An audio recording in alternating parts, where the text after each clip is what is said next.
నాదెండ్ల మనోహర్ అయితే పిఠాపురం పవన్ కళ్యాణ్కే సొంతం, ఆయనదే అడ్డా అన్నట్టుగా మాట్లాడుతున్నారు. అయితే ఇది ఇండైరెక్ట్గా వర్మకే కౌంటర్ ఇస్తున్నట్టుగా అనిపిస్తోంది. అయితే ఎస్విఎస్ఎన్ వర్మ గారు ఎంతో కష్టపడితే ఆయనకు వచ్చింది. నాదెండ్ల మనోహర్ ఏదైతే మంచి బాండింగ్ ఉందో దాన్ని అంతా కూడా నాశనం చేసినట్టుగా అనిపిస్తుంది. దాని గురించి మీరేమంటారు?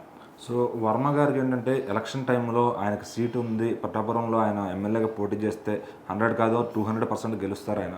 సో మరి ఆయనకి సీట్ ఇవ్వకుండా పవన్ కళ్యాణ్ గారి కోసం ఆయన అయితే త్యాగం చేశారనమాట. సో త్యాగం చేయడమే కాక పక్కన నిలబడి ఫుల్గా ప్రచారం చేసి మొత్తానికి కూడా పవన్ కళ్యాణ్ గారిని అయితే దగ్గరుండి గెలిపించారు. సో మరి ఆయనకి దాని కృతజ్ఞతగా ఎమ్మెల్సీ కేటగిరీ కోటా వచ్చినప్పుడు ఫస్ట్ ప్రిఫరెన్స్ మీకే ఇస్తామని చెప్పి చంద్రబాబు గారు కూడా చెప్పడం జరిగిందనమాట. సో మరి ఆయనకైతే ఈ ఎమ్మెల్సీ కూడా మరి ఎందుకో కొన్ని కారణాల వల్ల ఆయనకి ఇవ్వకపోవడం జరిగింది. సో మరి ఆయన అయితే అక్కడ కూడా బాధపడింది లేదు. వచ్చి చంద్రబాబు గారు ఏ డెసిషన్ తీస్తే దానిపైన నేను కట్టుబడతాను, సో నాకేది పదం మీద ఏమీ ఆశ లేదు అని చెప్పినట్టుగా మాట్లాడారు.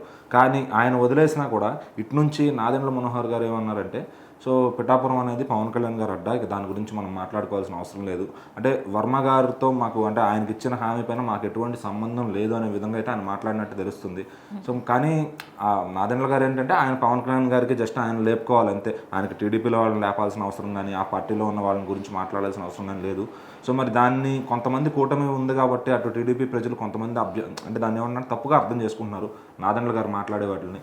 కానీ మరి నాదెండ్ల గారు కూడా ఇప్పుడు పవన్ కళ్యాణ్ గారి మాటతో పాటు నిలబడాలి. ఎందుకంటే పవన్ కళ్యాణ్ గారు ఏమన్నారు, బాబు గారితో 15 ఏళ్ళైనా నేను కలిసే ఉంటా, మా కూటమి 15 ఏళ్ళు ఈ రాజ్యం వెళ్తుంది ఏపీలో, సో వేరే వాళ్ళకి ఆస్కారం లేకుండా మేము చేస్తాం అన్నప్పుడు మరి ఆయన తర్వాత పొజిషన్లో ఉన్న నాదెండ్ల గారు కూడా అదే మాట మీద కట్టుబడి ఉండాలి. సో అవతల కూటమి వాళ్ళపైన నోరు జారటం కానీ దురుసుగా మాట్లాడటం కానీ అలాంటివి చేయకూడదు. ఎందుకంటే ఆయన ఇప్పుడు నాదెండ్ల మనోహర్ గారు మరి పవన్ కళ్యాణ్ గారి తర్వాత సెకండ్ స్థాయి వ్యక్తి అని చెప్పొచ్చు పార్టీలో. ఆయన లేకపోతే డెసిషన్ ఈయన అడిగి తీసుకుని ఈయన కూడా ఓకే చేస్తారు. సో మరి ఆ రేంజ్ ఉన్న వ్యక్తి కూటమిలో ఉన్న వాళ్ళని కొంచెం ఇబ్బంది పెట్టే విధంగా మాట్లాడతామంటే అది చాలామంది నిజంగా సోషల్ మీడియాలో అది వేరేగా ప్రొజెక్ట్ అవుతుంది.